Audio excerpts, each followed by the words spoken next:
अस्सलाम वालेकुम।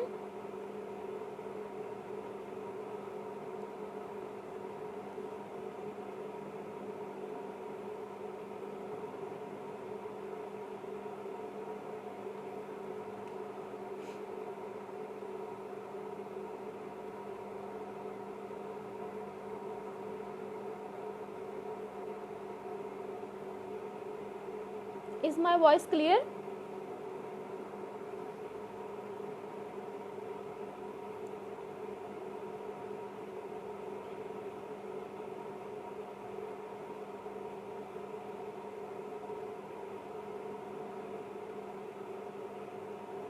Kindly comment में मुझे बताएं मेरी वॉइस क्लियर है।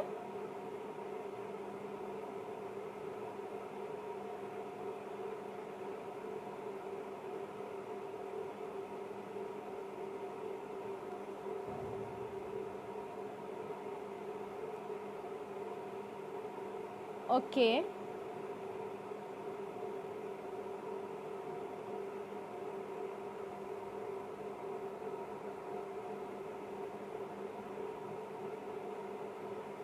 ओके हम अपना सेशन जो है वो स्टार्ट करते हैं। First of all I would like to introduce my self.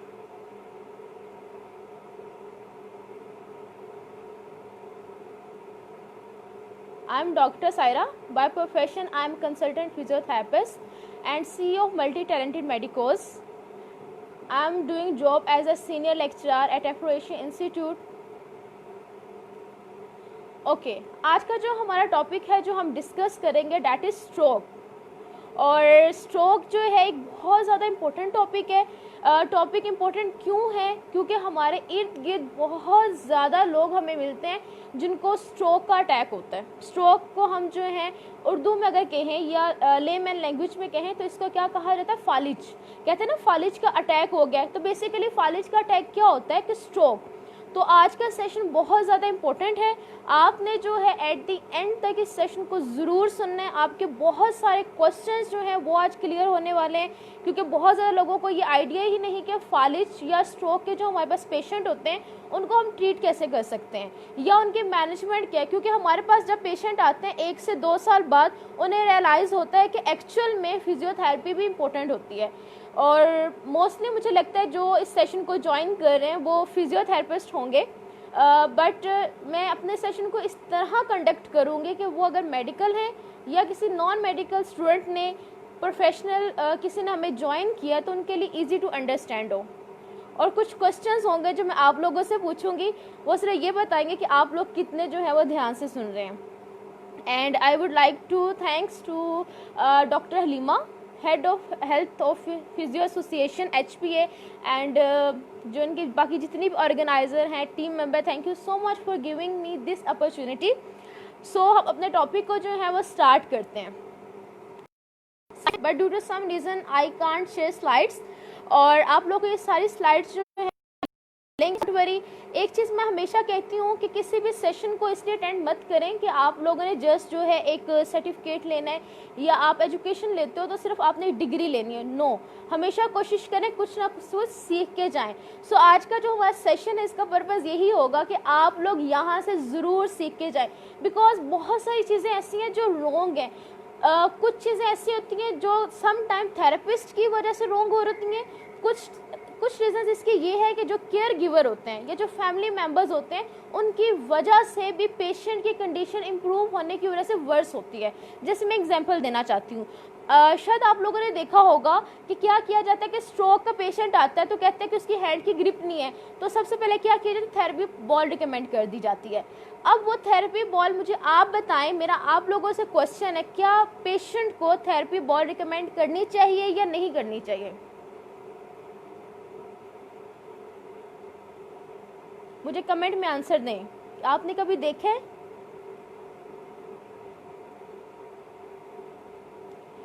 So mostly क्या होता है कि रिकमेंड कर रहे होते हैं, पेशेंट को बॉल दी जाती है और बॉल से कहा जाता है कि आप एक्सरसाइज करें, एक्सरसाइज करेंगे तो आपकी जो ग्रिप है वो इम्प्रूव होगी। बट नो, हमने इन पेशेंट को बॉल नहीं देनी। उसकी रीज़न क्या है वो इस सेशन में आपको पता चलेगी। इसके अलावा इन पेशेंट के अंदर क्या है कि बहुत ज़्यादा शोल्डर कॉम्प्लिकेशंस आ जाती हैं। स्ट्रोक के जो पेशेंट होते हैं उनके अंदर जो सेकेंडरी कॉम्प्लिकेशन होती है थेरेपिस्ट मोस्टली फैमिली मेम्बर्स की वजह से। रीज़न क्या होती है, अब वो पेशेंट अपना वेट तो खुद उठा नहीं सकते, उनको क्या किया जाता है, उनको शिफ्ट किया जाता है सिटिंग में, स्टैंडिंग में, या उनकी एक्टिविटीज़ ऑफ डेली लाइफ को परफॉर्म किया जाता है ना, तो उससे क्या होता है कि उनका शोल्डर जो है वो डिसलोकेट या सबलेक्सेट हो जाता है। तो उनके शोल्डर की कॉम्प्लिकेशन जो है बहुत ज़्यादा जो है लोगों के अंदर आती हैं। तो उसके लिए हमने कैसे उन पेशेंट को शोल्डर सबलेक्सेशन या कम्प्लेक्स रीजनल पेन सिंड्रोम इन लोगों के अंदर अक्कर हो सकता है, उसको हम कैसे प्रिवेंट कर सकते हैं, मैं आज के सेशन में जो है आप लोगों को बताऊंगी। सो फर्स्ट ऑफ ऑल हम बेसिक डिस्कस करेंगे कि एक्चुअल में स्ट्रोक क्या होता है, ठीक है, कि उसका थोड़ा सा जब बेस बन जाएगी आफ्टर डैट मैं थोड़े से असेसमेंट के पॉइंट्स बताऊंगी कि कैसे हम उन पेशेंट को असेस कर सकते हैं।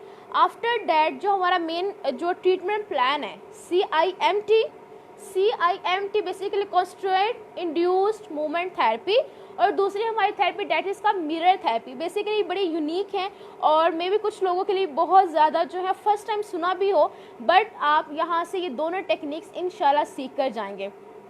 स्लाइड्स होते हैं तो आप लोग पिक्चर भी देखते हैं, बट एनीवेज कोई इशू नहीं है। So let's start. What is stroke? अगर स्ट्रोक को हम ओवरऑल देखें, हमें क्यों इसकी इतनी इंपॉर्टेंस देने की ज़रूरत है? अगर वर्ल्ड वाइड देखा जाए, death causing second cause of death in world wide. Stroke basically क्या होता है? अगर हम ह्यूमन बॉडी की बात करते हैं तो ह्यूमन बॉडी क्या है? ह्यूमन बॉडी बेसिकली क्या है? Skin, muscles, different connective tissues हैं, टेंडन है, लिगामेंट है, बोन्स हैं। तो अगर हम बात करते हैं ह्यूमन बॉडी को जिंदा रहने के लिए या न्यूट्रिशन जो चाहिए वो क्या है? That is blood. आपका ब्लड है जो पूरी बॉडी में सर्कुलेट होता है, और ब्लड के अंदर मेन कंपोजिशन क्या होती है? That is oxygen. Oxygen main nutrient है जो आपके पूरी बॉडी को चाहिए। और ब्रेन एक ऐसा स्ट्रक्चर है that is very very very sensitive कि वो एक सेकंड भी ब्रेन जो है ब्लड के बिना नहीं रह सकता। ब्रेन को दो चीज़ें चाहिए, first that is oxygen and number 2 that is glucose. इन दो चीज़ों के बिना जो है ब्रेन नहीं रह सकता। तो बेसिकली स्ट्रोक क्या होता है? जो हमारी जो ब्लड सप्लाई होती है, जो ब्लड वेसल्स होती हैं, जो ब्लड को ब्रेन की तरफ लेके जा रही होती हैं, अगर किसी भी रीज़न की वजह से, अब वो रीज़न क्या हो सकती है हम नेक्स्ट देखेंगे, किसी भी रीज़न की वजह से ब्लड सप्लाई ब्रेन को नहीं जाता, कट हो जाता है, और उसकी वजह से जो साइन एंड सिम्टम्स आते हैं, वो साइन एंड सिम्टम जो है परसिस्ट करते हैं for greater than 24 hour according to हु? World health organisation.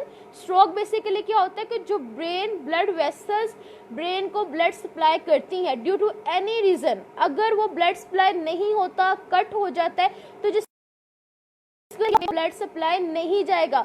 जब ब्रेन को ब्लड सप्लाई नहीं जाएगा तो ब्रेन का वो पार्ट फंक्शन नहीं करेगा, बिकॉज हमारी पूरी बॉडी को कंट्रोल करने वाला जो सेंटर है दैट इज योर ब्रेन। अगर ब्रेन को ब्लड नहीं मिलेगा तो वो फंक्शन परफॉर्म नहीं कर रहा। अगर इस टाइम मैं मूवमेंट्स कर रही हूँ, मैं बोल रही हूँ, मैं दे रही हूँ, तो बेसिकली क्या है? ब्रेन उसको कमांड कर रहा है, वो सिग्नल जा रहे हैं, वो रिस्पॉन्स प्रोड्यूस कर रहा है। सो स्ट्रोक बेसिकली क्या है? जो साइन एंड सिम्टम प्रोड्यूस होते हैं that persist for greater than 24 hour, and this is the second leading cause of death in worldwide. अगर इसको हम देखते हैं कि इससे मेल इफेक्ट होते हैं या फीमेल इफेक्ट होते हैं, अगर इसको रेशियो को कंपेयर किया जाए जेंडर वाइज, तो बेसिकली मेल के अंदर स्ट्रोक के चांसेस ज़्यादा होते हैं 1.25 times as compare to females. और दूसरा इसके क्या मेन इसका हम बात करते हैं, जो लोग रिस्क पे हैं वो लोग जो एजिड हैं, स्पेशली जो 65 के बाद हैं, वो एट द रिस्क होते हैं for the development of stroke. तो अगर हम कहते हैं कि स्ट्रोक है, स्ट्रोक को हमने डिफ्रेंशिएट करना हो कि हर जो डिजीज़ जो कॉन्शियस को लॉस करती है, जिसकी वजह से पैरालिसिस हो रहा है, डिसेबिलिटी हो रही है, तो क्या वो स्ट्रोक है या कोई और प्रॉब्लम भी हो सकती है? तो बेसिकली एक अदर हम टर्म यूज़ करते हैं that is TIA। TIA basically क्या होता है? Transit ischaemic attack. As the name indicate, transit ischaemic attack. Transit mean for short period of time, ischaemic में ब्लड नहीं जा रहा। तो अगर किसी भी इंडिविजुअल की ब्लड वेसल्स जो ब्लड ब्रेन को जा रहा है वो due to some reason temporary blocked होता है, अगर वो टेम्परेरी ब्लॉक्ड होगा और ब्लड सप्लाई नहीं जाएगा तो वो temporary sign and symptom produce करता है, तो हम उसे कब कहेंगे, दैट इज TIA और ट्रांजिट इस्कीमिक अटैक, जब उसके साइन एंड सिम्टम जो है लेस देन 24 आवर हो। अब वो साइलेंट सिम्टम्स क्या होते हैं इन पेशेंट के अंदर, फालिज के मरीज के अंदर, वो हम नेक्स्ट देखेंगे कि हम कैसे वो पेशेंट प्रेजेंट करता है। तो हम कहते हैं this is an medical emergency. एक चीज़ हमेशा याद रखिएगा, stroke is an medical emergency. सबसे पहले आपने इसको हॉस्पिटल इस पेशेंट को लेके जाना है, वहाँ पे सबसे पहले फिजिशियन या इमरजेंसी मैनेजमेंट होती है। आफ्टर डेथ जो डेफिनेटली फिर दूसरे फिजियोथेरेपिस्ट जहाँ पे हमारा रोल होगा वो मैं आप लोग के साथ शेयर करूँगी, बट ये चीज़ हमेशा याद रखिएगा, stroke is an medical emergency. So TIA क्या है, अगर वो लेस देन 24 आवर होता है। नेक्स्ट क्वेश्चन राइज होता है कि इसके रिस्क फैक्टर क्या है, कौन से लोग रिस्क पे है जिनको फालिज हो सकता है या स्ट्रोक हो सकता है। बेसिकली दो तरह के रिस्क फैक्टर होते हैं, नंबर 1 मॉडिफाइबल, नंबर 2 होते हैं जो नॉन मॉडिफाइबल होते हैं। मॉडिफाइबल बेसिकली वो होते हैं जिसे हम कहते हैं कि जिसको हम चेंज कर सकते हैं, लेकिन नॉन मॉडिफाइबल वो होते हैं जिसको हम चेंज नहीं कर सकते। अब लेट मॉडिफाइबल कौन से लोग हैं, किन लोगों को फालिज का अटैक हो सकता है। नंबर 1 जो लोग इमोबाइल रहते हैं, बहुत सी यंग जनरेशन है ना वो सेडेंटरी लाइफस्टाइल गुजारती है, और बहुत से एजेड भी ऐसे होते हैं जो बिल्कुल बेड रिडन होते हैं, उन्होंने कोई एक्टिविटी नहीं करनी होती, कम्प्लीटली मोबाइल होते हैं समटाइम डिजीज़ की वजह से, और कुछ लोग समझते बस अब एज आ चुकी है अब रेस्ट ही करनी है ना, तो एक इमोबिलाइजेशन। इसके अलावा जो लोग स्मोकिंग करते हैं, smoker at the risk of for the developing of stroke, और इसके अलावा जिन लोगों को हार्ट का इशू होता है, क्योंकि अगर हार्ट का इशू होगा, प्रॉपर सर्कुलेशन नहीं होगी, ब्लड की जो है ब्रेन की तरफ नहीं जाएगा, तो अगेन वो लोग भी at the risk of stroke हैं। और इसके अलावा डायबिटिक पेशेंट जो शुगर के मरीज़ हैं वो तो बहुत ज़्यादा रिस्क पे होते हैं, क्योंकि आपको पता है जब शुगर प्रोलॉन्ग टाइम के लिए परसिस्ट करती है 5 साल 6 साल या 10 साल, तो उनके अंदर क्रोनिक कॉम्प्लिकेशंस आती हैं जो उनके ब्रेन को अफेक्ट करती है, उनके हार्ट को अफेक्ट करती है, उनके किडनीज को अफेक्ट करती है। तो स्ट्रोक जो है, डायबिटिक पेशेंट अगर अपनी जो है शुगर को कंट्रोल नहीं करते, वो भी इसी तरह मोर रिस्क पे होते हैं जो स्ट्रोक को डेवलप करने के लिए, बट हम उनके कॉज को चेंज करके हम उनके रिस्क फैक्टर को कर सकते हैं। But on the other side कुछ नॉन मॉडिफाइबल हैं जिसको हम चेंज नहीं कर सकते। फर्स्ट ऑफ ऑल जैसे मैंने अभी बताया 1.25 टाइम्स स्ट्रोक जो है मेल के अंदर मोर कॉमन होता है, तो हम उसको चेंज नहीं कर सकते। ये जैसे मैंने कहा एज है, अगर 65 जो है 65 या उससे ज़्यादा एज के जो लोग होते हैं तो उनके अंदर मोर रिस्क में हम उसको चेंज नहीं कर सकते, बिकॉज एज के साथ साथ कुछ ऐसे इरिवर्सिबल फिजियोलॉजिकल चेंजेस होते हैं जिसको हम चेंज नहीं कर सकते। इसके अलावा अगर हम बात करें, अगर फैमिली हिस्ट्री है, फैमिली में घर में किसी और को अटैक हुआ है, तो फिर आप लोग रिस्क पे है कि आप लोगों को स्ट्रोक अटैक जो है वो हो सकता है। सो ये रिस्क फैक्टर बड़े इंपॉर्टेंट होते हैं आपकी मैनेजमेंट के लिए। नेक्स्ट आता है कि हमारे पास TI देखा, modifiable non modified risk factor देखे। नेक्स्ट इसका एक्चुअल में कॉज क्या होता है।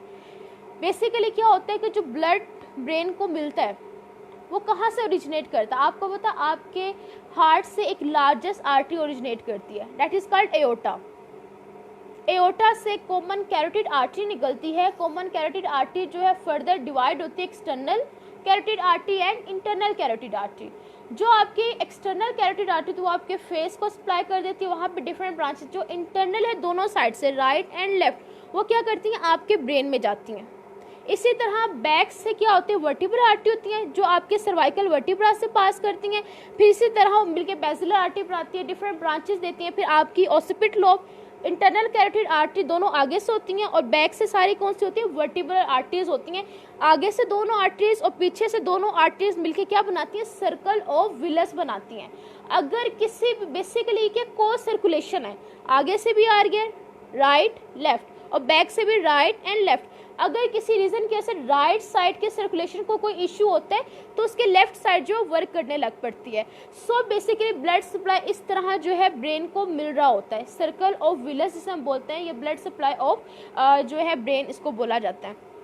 अब क्या होता है, यही जो कॉमन कैरोटिड आर्टरी होती है, इस आर्टरी के अंदर या किसी भी आर्टरी के अंदर, but common carotid artery more important है, ये मोर प्रोन है कि इसके अंदर एक कंडीशन होती है that is called atherosclerosis.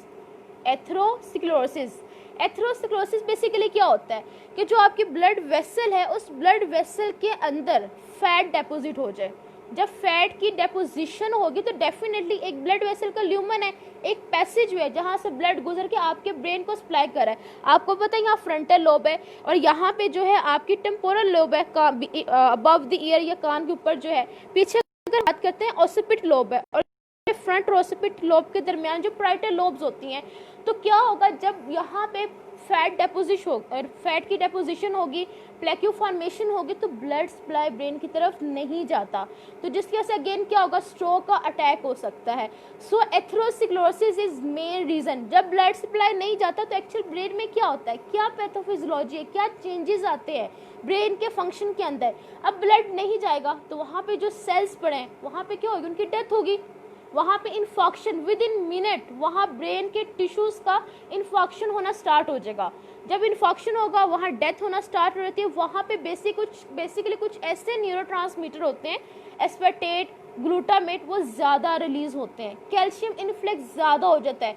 Sodium potassium जो उसकी प्रॉपर जो है मूवमेंट नहीं होती, जिसकी वजह से वो एरिया स्वेल कर जाता है, अडीमा हो जाता है वहाँ पे, और वहाँ पे उसका फंक्शन जो है वो लॉस्ट कर जाता है। तो बेसिकली जब ब्लड सप्लाई नहीं जाएगा तो वहाँ पे ये सारे चेंजेस आते हैं। सो आफ्टर डैट हम कहते हैं कि ये तो इसकी एटियोलॉजी होगी, मेन इसकी एथेरोस्क्लेरोसिस होती है। एक्चुअली कौन सी टाइप के स्ट्रोक होते हैं, क्या एक ही टाइप के होते हैं या इसके जो है डिफरेंट टाइप्स होती हैं।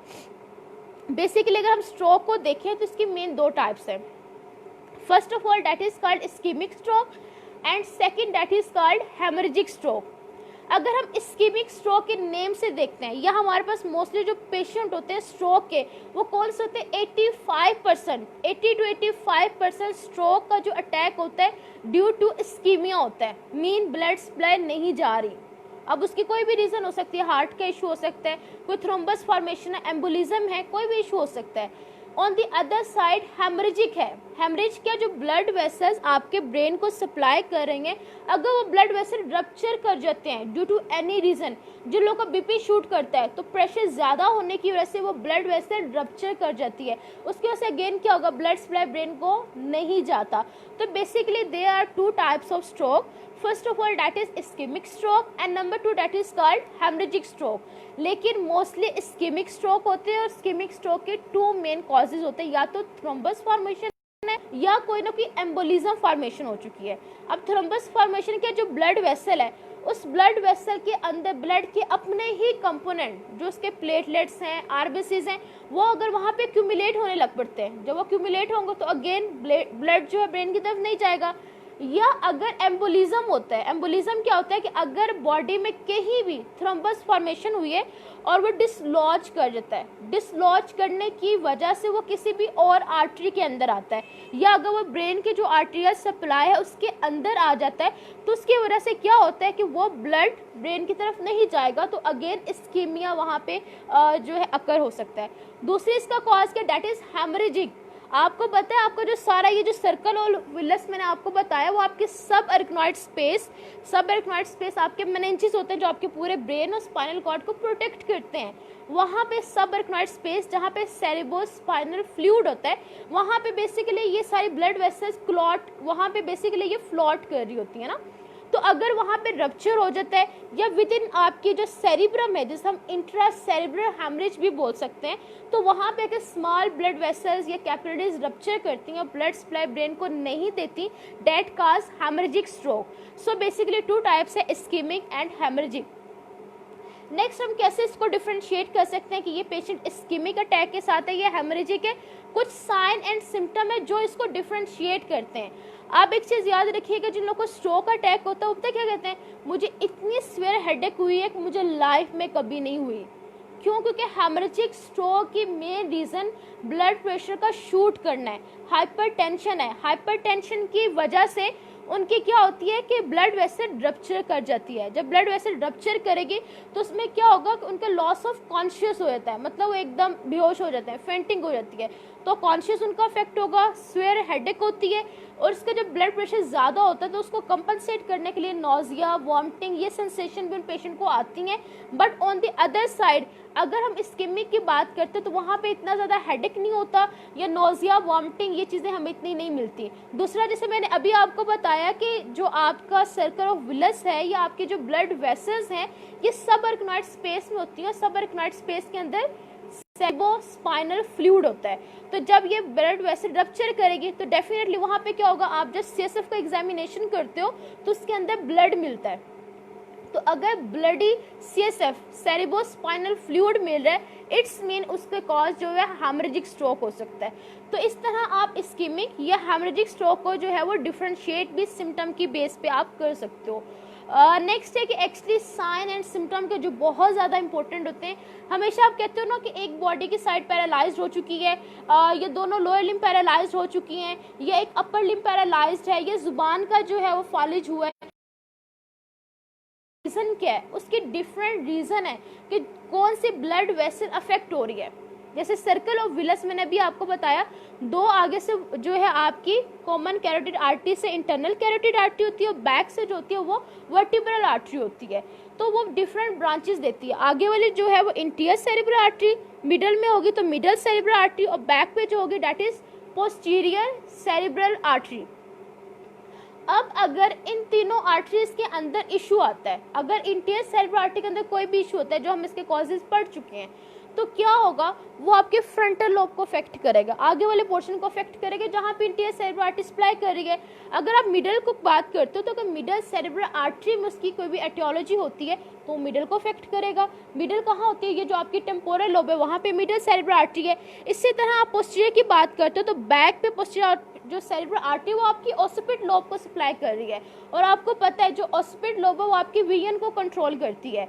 अब क्या होगा, कुछ लोग आप कहते हो ना कि लोअर लिम्ब का पैरालिसिस हो गया, वो एक्चुअल में होता क्या है, आपको ये चीज़ हमेशा पता होने। जब तक आप नॉर्मल चीज़ को नहीं ना जानते तब तक आप कभी भी डिजीज़ के बारे में नहीं जान सकते।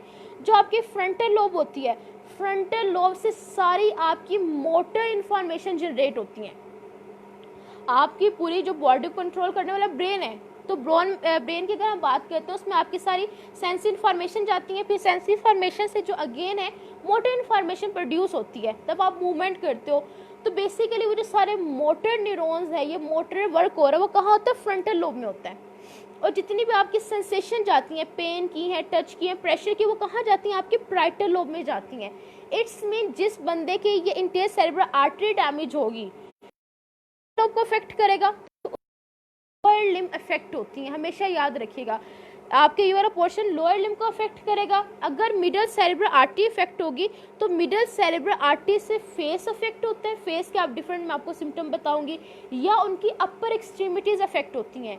अगर पोस्टीरियर सेरेब्रल आर्टरी डैमेज होती है, जो बैक पे ओसिपिट को सप्लाई करती थी, मैंने अभी आपको बताया वो विजन को कंट्रोल करता है, तो उन लोगों की आइज को भी अफेक्ट कर सकता है, वो एक आई को भी अफेक्ट कर सकता है, ये दोनों आइज की लॉस भी कर सकता है। होता पूरी बॉडी की जो प्रेजेंटेशन है ना आपके कॉर्टेक्स में, ये जो आपका सेरेब्रल कॉर्टेक्स है ना जिसके अंदर मैंने डिफरेंट लोब्स आपको बताएंगे, उससे बोलते हैं होमोन्यूक्लियस। आपकी पूरी बॉडी की प्रेजेंटेशन आपके ब्रेन के अंदर प्रेजेंट है कि किस पार्ट ने आपके फेस को कंट्रोल करना है, किस पार्ट ने आपके अपर लिम्ब को कंट्रोल करना है, किस पार्ट ने आपके लोअर लिम्ब को कंट्रोल करना है। तो जहाँ पे इंटीरियर सेरेब्रल आर्टरी सप्लाई करती है वहाँ पे लोअर लिम्ब है, जहाँ पे मिडल सेरेब्रल आर्टरी वहाँ पे आपका फेस का पोर्शन और आपके अपर लिम्ब का पोर्शन है। अगर पिक्चर्स होती हैं तो मैं आपको जरूर दिखाता। जो आपकी ओसिपिट लोब है वो तो नेम रिप्रेजेंट कर रहा है PCA, posterior cerebral artery occipital lobe को सप्लाई कर रही है और वो आपकी विजन को कंट्रोल करता है।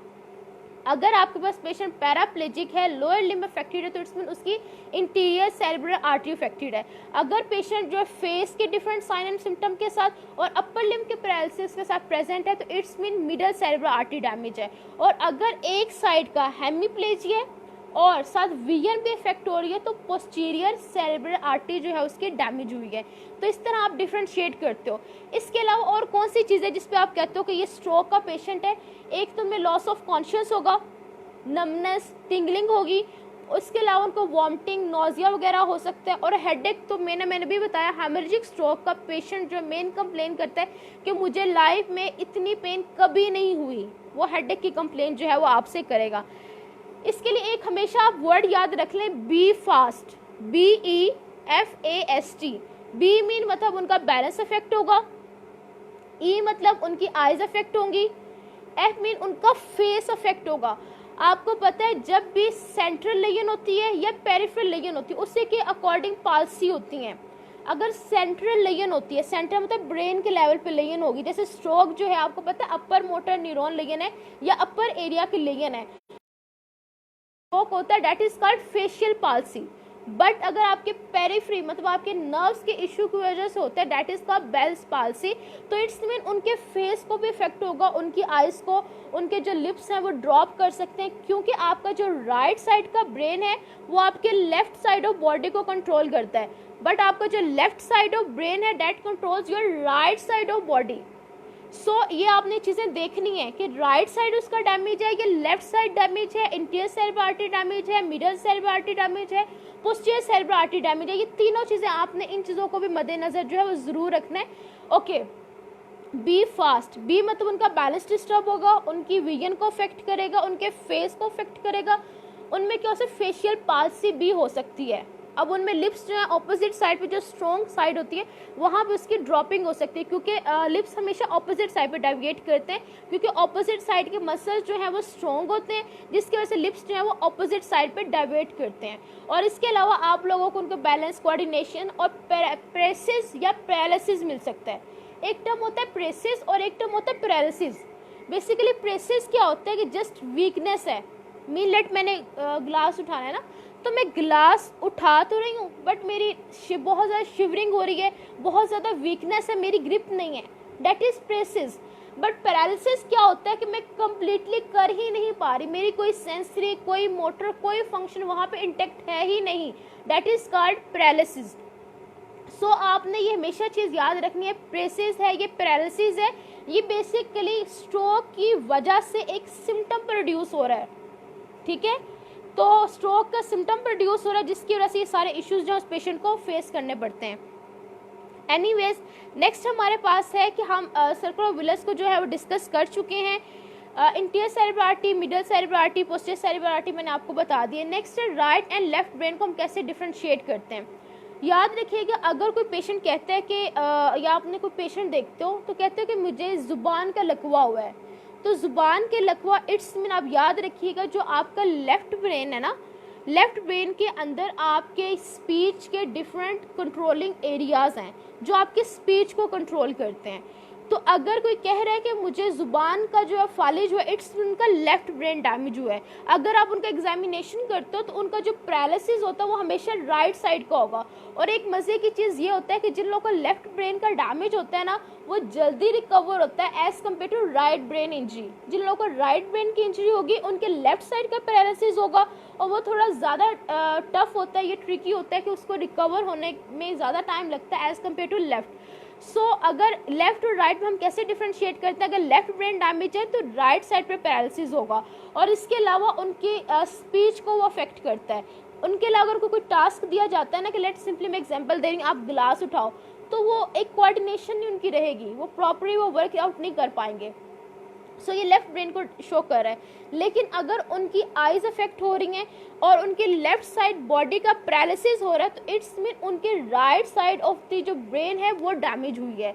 सो इस तरह आप राइट और लेफ्ट ब्रेन को जो है वो डिफ्रेंशिएट कर सकते हैं।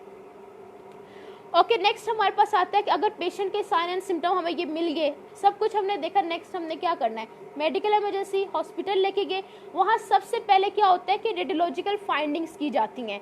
रेडियोलॉजिकल फाइंडिंग्स में हम क्या कर सकते हैं, वहाँ पे मेन दो चीज़ें हैं, number 1 that is called CT scan and number 2 that is called MRI scan.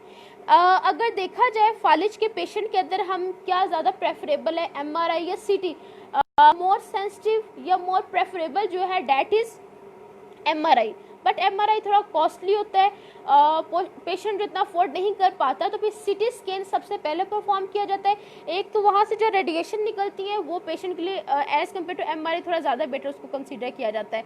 तो विद इन 2 to 3 डेज अगर आप सिटी स्कैन आप देखते हो पेशेंट का, तो वहाँ पे ना आपको एडिमा मिलता है जिस एरिया का डैमेज होगा, इंटीरली है, मिडली है, पोस्टीरली है। अगर आप 3 to 5 डेज के बाद देखो इन्फेक्शन भी नजर आता है सिटी स्कैन से। लेकिन सबसे बेस्ट जो है स्ट्रोक के पेशेंट के लिए हम एमआरआई जो है रिकमेंड करते हैं। तो इस तरह हम सीटी या एमआरआई करवाएंगे। अब हमें कैसे पता चलेगा सिटी स्कैन के अंदर इस्कीमिक है या हेमरेजिक है? जब आप सिटी स्कैन देखोगे, ये मेरी स्लाइड्स के अंदर चीज़ें ऐड है, सिटी स्कैन देखेंगे आप तो जो इस्कीमिक पेशेंट होगा, क्योंकि ब्लड सप्लाई नहीं जा रहा और वहाँ पे इन्फेक्शन हो रहा है। जब वहाँ पे इन्फेक्शन हो रहा है बीन वहाँ पे ब्लैक हो रहा है एरिया, तो आप जब सिटी स्कैन देखोगे ना उस पेशेंट का, तो वहाँ पे वो एरिया ब्लैक हुआ होगा, तो आपको ये शो करता है कि इस एरिया का जो है वो इन्फाक्ट हुआ है। ऑन दी अदर साइड अगर हेमरेजिक को देखते हो, क्योंकि ब्लड सप्लाई हो ही नहीं रही, तो वहाँ पे आपको वाइटिश एरिया मिलेगा।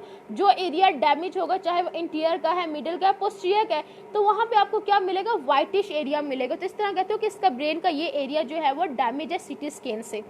नेक्स्ट है असेसमेंट में 3 स्टेप्स बड़े इंपॉर्टेंट हैं इन पेशेंट के असेसमेंट के अंदर।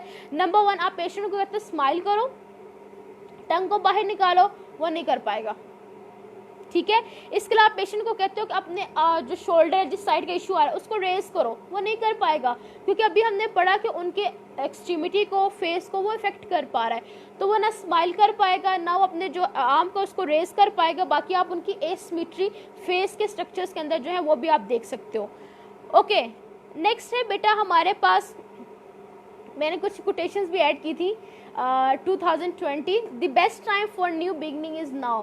बहुत से लोग अभी भी स्टिल ऐसे ही हैं जो अपनी लाइफ को स्टिल वेस्ट कर रहे थे, आज भी वेस्ट कर रहे हैं, जैसे अभी कमेंट से भी मुझे पता चल रहा है। एनीवेज, तो बेटा अपनी लाइफ को अगेन आप लोगों के पास टाइम है, अपॉर्चुनिटी है कि आप लोग सीखें और अपने टाइम को बिल्कुल वेस्ट नहीं करें। यू आर फिजियोथेरेपिस्ट, आपने कल डॉक्टर बनना है, लाइफ को सेव करना है। अगर आज आप लोगों को रिस्पेक्ट देनी नहीं आ रही, अगर आज आप लोग सीख नहीं ना सकते, तो सारी ज़िंदगी आप लोग कभी भी पेशेंट को ट्रीट नहीं कर पाते। सो हेल्थ फिजियो एसोसिएशन आप लोगों को बड़ी अच्छी अपॉर्चुनिटी दे रहा है कि ऐसे प्लेटफॉर्म में बेस्ट टू बेस्ट आप लोगों को गेस्ट स्पीकर प्रोवाइड किए जा रहे हैं, एक्सपीरियंस्ड। तो आप लोग सीखें, जस्ट सर्टिफिकेट्स या जस्ट अपने आप को शो आउट ना किया करें कि एक्चुअल में हम क्या हैं। तो अपनी लाइफ का अभी भी टाइम है, दोबारा से जब यूनिवर्सिटीज़ ओपन हो तो अच्छे से आप लोग पढ़ें और सीखें चीज़ों को। एनीवेज, नेक्स्ट हमारे पास आता है कि मैनेजमेंट जब हम आते हैं तो मोटर जो डिफेक्ट्स आते हैं, क्योंकि मसल्स कॉन्ट्रैक्शन नहीं हो रही, मूवमेंट लॉस्ट है, तो हम कैसे उस रिकवरी की स्टेजेस होती हैं। एक्चुअली डिफरेंट थेरेपिस्ट ने, डिफरेंट साइंटिस्ट ने डिफरेंट थियरीज इस पे दी हुई हैं। एक बात, वो बाद ने बेसिकली मोटर रिकवरी को डिवाइड किया 3 स्टेजेस में, 1, 2, 3। नंबर 1 क्या होती है? पेशेंट के अंदर फ्लेसिडिटी होती है। जब स्ट्रोक अटैक हुआ तो जिस साइड का उनको सिम्टम आया, चाहे अपर लिम्ब का आया है, चाहे उनको लोअर लिम्ब का है, चाहे एक साइड का है, मोस्टली 90% पेशेंट के अंदर 80 to 90% जो होता है उन लोगों के अंदर जो है वो हेमीप्लेजिया होता है। और उसके बाद जो मोस्ट कॉमन है फेस एंड अपर लिम्ब। तो अगर हम बात करते हैं उनमें सबसे पहले क्या पेशेंट के अंदर मिलेगा? फ्लेसिडिटी मिलती है। फ्लेसिडिटी क्या होती है? जब आप पेशेंट को देखते हो ना, उनकी एग्जामिनेशन करते हो, मसल्स देखो बिल्कुल फ्लॉपी होते हैं, बिल्कुल सॉफ्ट, कोई उनके अंदर टोन नहीं होती, कोई उनके अंदर मूवमेंट नहीं होती। तो सबसे पहले उनके अंदर फ्लेसिडिटी की स्टेज आती है। फ्लेसिडिटी की स्टेज के बाद उनके अंदर स्पास्टिसिटी की स्टेज आती है। स्पास्टिसिटी की स्टेज के बाद उनके अंदर रिकवरी की स्टेज आती है। तो ये एग्जामिनेशन करना, पल्पेट करना बहुत ज़्यादा ज़रूरी है कि आइदर पेशेंट फ्लेसिडिटी की स्टेज में, स्पास्टिसिटी स्टेज में, या फिर रिकवरी की स्टेज में। तो वो बात ने इसको 3 स्टेजेस में डिवाइड किया। इसके अलावा एग्जामिनेशन करते हैं, असेसमेंट करते हैं, वो चीज़ें बहुत सारी और हैं। एनीवेज, बर्नस्टॉर्म स्टेज ऑफ रिकवरी थी। बर्नस्टॉर्म में क्या किया? यही जो रिकवरी सारी स्ट्रोक के बाद अटैक होता है, तो उसने डिवाइड किया 7 स्टेजेस के अंदर, ठीक है। 7 स्टेजेस में क्या होता है? सबसे पहले नंबर 1 फ्लेसिडिटी, मीन कोई टोन, कोई मूवमेंट, कोई फंक्शन नहीं है। नंबर 2, आहिस्ता आहिस्ता उस पेशेंट के अंदर स्पास्टिसिटी डेवलप होना स्टार्ट होती है। स्पास्टिसिटी डेवलप हो गई, दैट इज स्टेज 2। और स्पास्टिसिटी किन मसल्स के अंदर डेवलप होते हैं? जो मसल्स स्ट्रॉन्ग इंटैक्ट रह जाते हैं। जैसे अपर लिम्ब में मोस्टली आपका बाइसेप मसल होते हैं, लोअर लिम्ब के अंदर आपका क्वाड्रिसेप मसल होता है। तो इसके अंदर स्पास्टिसिटी डेवलप होना स्टार्ट होती है।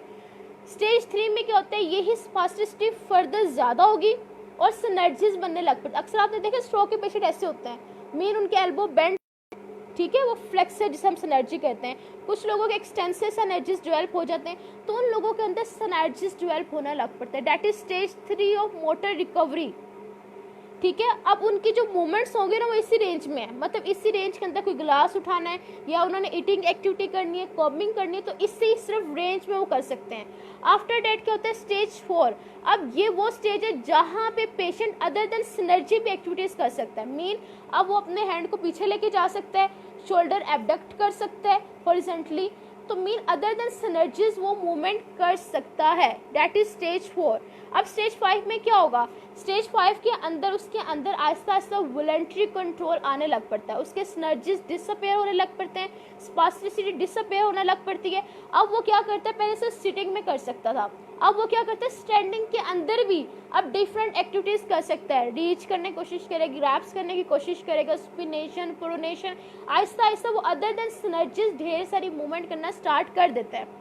और लास्ट में क्या होता है कि जिसमें वो आइसोलेटेड हर जॉइंट पे मूवमेंट करना स्टार्ट कर देता है और अपनी at least activities of daily life को परफॉर्म करना शुरू कर देता है। तो ये बेसिकली बर्नस्टॉर्म स्टेजेस ऑफ रिकवरी थी जो आपको बताते हैं कि पेशेंट किस स्टेज के अंदर जो है वो लाई कर रहा है। नेक्स्ट बेटा मैं एक चीज़ आप लोग से शेयर करना चाहूँगी, डैट इज कॉल्ड, शायद आप लोगों ने, मुझे नहीं लगता बहुत कम लोगों ने सुना होगा, डैट इज का पुशर सिंड्रोम। बहुत से थेरेपिस्ट ट्रीट करते इस चीज़ को निगलेक्ट कर देते हैं कि पेशेंट के अंदर पुशर सिंड्रोम डेवलप हो जाता है। अब पुशर सिंड्रोम बेसिकली क्या होता है, अगर लेट हम बात करते हैं पेशेंट का जो है वो लेफ्ट ब्रेन डैमेज है तो राइट साइड का पैरालिसिस आएगा।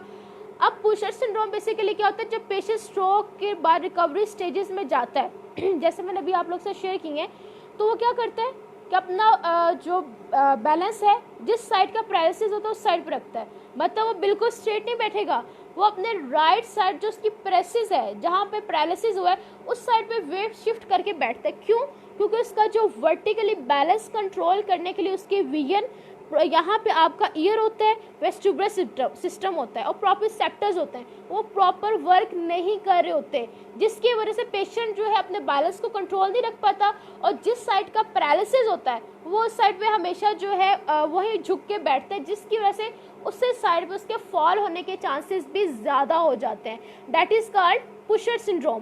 तो इन पेशेंट 5 to 10% पेशेंट ऐसे होते हैं जिसके अंदर पुशर सिंड्रोम जो है वो डेवलप होता है। तो आपने इस चीज़ को भी देखना कि उन लोगों के अंदर पुशर सिंड्रोम जो है डेवलप तो नहीं हो रहा। नेक्स्ट है बेटा हमारी रिकवरी की स्टेजेस। बेसिकली रिकवरी की 2 स्टेजेस है। न्यूरोलॉजिकल रिकवरी में नंबर 1 अर्ली रिकवरी होती है। स्ट्रोक के पेशेंट ऐसे नहीं कि वो ठीक नहीं हो सकते या उनके अंदर रिकवरी नहीं हो सकती। अगर स्ट्रोक के पेशेंट को प्रॉपर्ली मैनेज किया जाए तो उनके अंदर 3 मंथ्स के अंदर या मैक्सिमम 6 मंथ के अंदर मोटर रिकवरी होना शुरू हो जाती है। उनके अंदर उनके जो मसल्स है वो फंक्शन करना स्टार्ट कर देते हैं, लेकिन ज़रूरत इस चीज़ की है कि उनको प्रॉपर गाइड किया जाए, उनको अवेयरनेस हो कि जस्ट वो मेडिकल इमरजेंसी में जाके मेडिसिन लेके वो ट्रीट नहीं हो सकते, ठीक नहीं होंगे। फिजियोथेरेपी भी उतने ही इम्पोर्टेंट है क्योंकि स्ट्रोक के पेशेंट को ट्रीट करने के लिए प्रॉपर एक पैनल होता है जिसमें आपका फिजिशियन है, फिजियोथेरेपिस्ट हैं, ऑक्यूपेशन थेरेपिस्ट हैं, स्पीच थेरेपिस्ट हैं, न्यूट्रिशनिस्ट हैं, साइकोलॉजिस्ट हैं। क्योंकि सबसे ज़्यादा इन लोगों के अंदर डिप्रेशन होती है। डिप्रेशन क्यों होती है? क्योंकि वो लोग ना उठ सकते हैं, ना बैठ सकते हैं, ना खा सकते हैं, इवन वॉशरूम तक खुद नहीं जा सकते, तो वो साइकोलॉजिकली बहुत ज़्यादा डिस्टर्ब होते हैं जो उनकी रिकवरी को अफेक्ट कर रहा होता है। सो ये पूरे प्रॉपर टीम होती है जो उनको ट्रीट करता है। फिजियोथेरेपिस्ट का बहुत ज़्यादा रोल है। जो लोगों बहुत ज़्यादा मैंने पेशेंट देखे हैं जो हमारे पास तब आते हैं जब 1 साल गुजर जाता है, 2 साल गुजर जाते हैं, कॉम्प्लिकेशंस के साथ हमारे पास आते हैं, जब उनके कॉन्ट्रैक्चर्स डेवलप हो जाते हैं, जब उनके अंदर इतने ज़्यादा सेकेंडरी चेंजेस आ चुके होते हैं, सेकेंडरी कॉम्प्लिकेशंस आ चुकी होती हैं, तब वो पेशेंट आते हैं। आफ्टर डेट उनकी फिर रिकवरी उतनी ही ज़्यादा मुश्किल होती है। सो ये आप लोग जितने भी सेशन को सुन रहे हैं, ये अवेयरनेस है अपने इर्द गिर्द दें कि जैसे ही स्ट्रोक का उदाहरण से किसी को भी होता है तो आफ्टर 48 और 72 आवर फिजियोथेरेपी स्टार्ट कर दी जाए। हमारा डिफरेंट स्टेजेस के अंदर डिफरेंट रोल है। कभी मत सोचिएगा कि एज अ फिजियोथेरेपिस्ट हमारा सिर्फ एक रोल है, हमने एक्सरसाइज करवानी है, जस्ट एक्सरसाइज करवानी। नो, कहीं पे हमारा रोल जो है वो प्रिकॉशनरी है कि हमने फर्दर सेकेंडरी कॉम्प्लिकेशंस को प्रिवेंट करना है, जबकि किसी जगह पे हमारा रोल वहाँ पे उनकी एक्टिविटीज़ और डेली लाइफ को मेंटेन करना है, जिसमें हम एक्सरसाइजेस परफॉर्म करते हैं। अब स्ट्रोक के बाद एक्यूट, सब एक्यूट एंड क्रोनिक स्टेज है। हमारे पास जो पेशेंट आते हैं वो मोस्टली क्रोनिक स्टेज के साथ आते हैं, बट एक्यूट स्टेज के अंदर हमारा क्या रोल है, सब एक्यूट स्टेज के अंदर हमारा क्या रोल है, क्रोनिक स्टेज के अंदर हमारा क्या रोल है।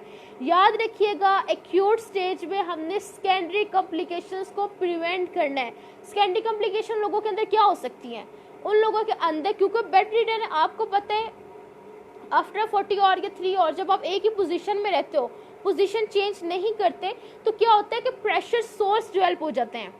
प्रेशर सोर्स बेसिकली क्या होते हैं, जब एक ही जगह पे रह रहे हैं ना आप लोग, तो उससे क्या होता है कि जो बोनी सर्फेसेस होती हैं, जो हार्ड सर्फेसेस होती हैं, जैसे ऑस्पिट लोब है, शोल्डर के ये पॉइंट्स हैं, स्कैपुला बोन है, हिप बोन है, या स्पेशली हील्स, जब वो डायरेक्टली बेड के साथ कॉन्टेक्ट करते हैं,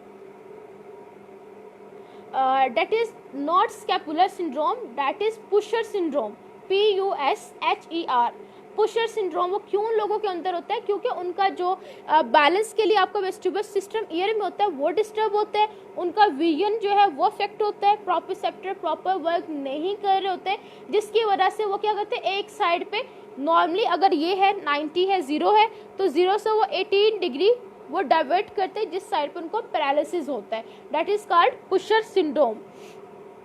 उसकी फिर मैनेजमेंट के लिए फर्दर उन लोगों को एक्सरसाइजेस कैसे करवाते हैं, मिरर यूज़ करते हैं, क्योंकि उनका विजन डिस्टर्ब है ना, तो उनके लिए हम मिरर को यूज़ करते हैं। मिरर को यूज़ करके उनको बताया जाता है कि आपने इस तरह डाइवर्ट नहीं करना, आपने न्यूट्रल पोजीशन में आना है, देन उनको एक्सरसाइजेज जो है वो परफॉर्म की जाती हैं। एनीवेज नो बेटा, लकवा एक और चीज़ है, बेसिकली जो लकवा है डैट इज़ पालसी, ठीक है। ब्रेक किया हमने बात की फेशियल या बेल्स, वो स्ट्रोक की वजह से भी फेशियल पालसी होता है, वो भी इसका एक सिम्टम है। ओके, एनीवेज नेक्स्ट हम डिस्कस कर रहे थे एक्यूट, सब एक्यूट एंड क्रोनिक स्टेज के अंदर हमारा क्या रोल है। बेटा एक्यूट में प्रेशर हमने उसको प्रिवेंट करना है, डीवीटी, डी वेनस थ्रोम्बोसिस, हमने उसको प्रिवेंट करना है, रेस्पिरेटरी कॉम्प्लिकेशंस आती हैं, हमने उनको प्रिवेंट करना है। अब प्रेशर सोर्स कैसे बनता है कि जब आपकी बोनी पार्ट हैं वो बेड के साथ कॉन्टेक्ट करते हैं, तो उस तरह से क्या होता है, वहाँ पे स्वेटिंग होगी, कंटिन्यूसली प्रेशर रहता है, प्रेशर रहने की वजह से वहाँ स्वेटिंग होने की जो स्किन होती है वो वहाँ से क्या करेगी, ब्रेक कर जाएगी, वहाँ पे क्या अल्सर्स बनने लग पड़ते हैं। तो प्रेशर सोर्स या उन लोगों के अंदर प्रेशर अल्सर, जिसे हम कहते हैं जख्म बन गए, शायद अक्सर किसी ने देखो पेशेंट तो जो बैक होते हैं यहाँ पे स्पाइन, तो वहाँ पे उनके जख्म बने होते हैं, क्यों, क्योंकि वो एक ही पोजीशन में रहते हैं। तो उसके लिए आप लोगों ने क्या करना है, फिजियोथेरेपिस्ट ने पोजिशनिंग टेक्निक करते हैं। पोजिशनिंग टेक्निक क्या करते हैं कि अगर स्पाइन में, मोस्टली वो स्पाइन में ही होंगे डेफिनेटली, तो स्पाइन से उनको थोड़ा सा टिल्ट कर दे, 30 डिग्री टिल्ट करके साइड लाइन में ले जाएं, ठीक है, ताकि उनके जो हार्ड पार्ट है वो डायरेक्टली बेड के साथ कांटेक्ट नहीं करें। इस तरह आप कर सकते हो, नंबर 1।